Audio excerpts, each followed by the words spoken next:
Wicket पे उसका एक अंदाजा लग सकता है मानस अभी भी लौट के नहीं आए तो वो फ्राइडे को निकल लिए थे टाइम पे और अभी भी लौटे नहीं है। लेकिन चलिए अब अदानी इंटरप्राइजेस फोकस कर रहा हूं। वो हाइडेनबर्ग की रिपोर्ट पर अदानी जो सफाई दी थी उसका एक क्विक जिस्ट हर्षद से सुन लिया जाए, उसके बाद अनुज जो मेंशन कर रहे थे कुछ टुकड़े सीएनबीसी आवाज के उस इंटरेक्शन के मैनेजमेंट के साथ, वो सुनाऊंगा आगे। Harshada, good morning. Good morning Ashish and good morning Anuj, wish you very happy birthday. Thank you. Hopefully आज मार्केट में फिर देखते हैं रौनक कितनी आती है, कितना आपको सहारा मिलता है इस रौनक का भी। Let's see how it plays out. लेकिन अदानी ग्रुप ने एक बहुत ही विस्तृत जवाब दिया है हाइडेनबर्ग के उस रिपोर्ट का। उसके कुछ अंश आपके सामने पेश कर रहे हैं। कंपनी बेसिकली कहती है सबसे पहले तो एफपीओ के शेड्यूल में कोई भी बदलाव नहीं कर रहे हैं, ना प्राइस बैंड चेंज किया जा रहा है जिसका डर था कि शायद हाल ही करेक्शन के बाद इनको प्राइस बैंड चेंज करना पड़ेगा, वो नहीं कर रहे हैं, और ना ही शेड्यूल चेंज हो रहा है। तो एफपीओ का शेड्यूल इंटैक्ट है, ये सबसे पहले बयान आया।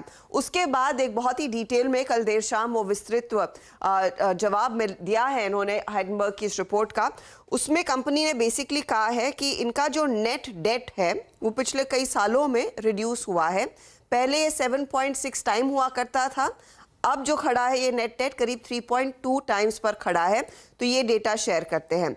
पिछले 9 सालों का वाकया देते हुए कंपनी कहती है कि इबिटा पिछले 9 सालों में सीएजीआर बेसिस पर करीब 22% ग्रो होता हुआ दिखाई दिया है।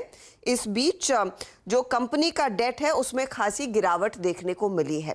तो ये फिलहाल डिटेल सामने निकल कर आए हैं। कंपनी ने दरअसल हाइडेनबर्ग ने प्लेड शेयरों का भी मुद्दा उठाया था, उस पर कंपनी ने जवाब दिया है कि प्लेड शेयर पिछले 2 सालों में खासे कम हुए हैं और वो डेटा आपके सामने आएगा। ये मार्च 2020 का जो पीक था उसकी तुलना में दिसंबर 22 में जो प्लेड शेयरों का हिस्सा है वो सामने आया है। अदानी पोर्ट का 58% एक प्लेड शेयर प्लेज थे, दिसंबर 22 में 17% पर आ गया है। ट्रांसमिशन के मार्च 20 में जहां पर 50% शेयर प्लेज थे 7% पर आ गए हैं। अदानी एंटरप्राइजेज में जो 50% शेयर प्लेज था वो 3% पर आ गया है। अदानी गैस में जो 13% शेयर प्लेज था वो 4% पर आ गया है। तो ये प्लेज शेयरों का डेटा कंपनी ने सामने रखा है।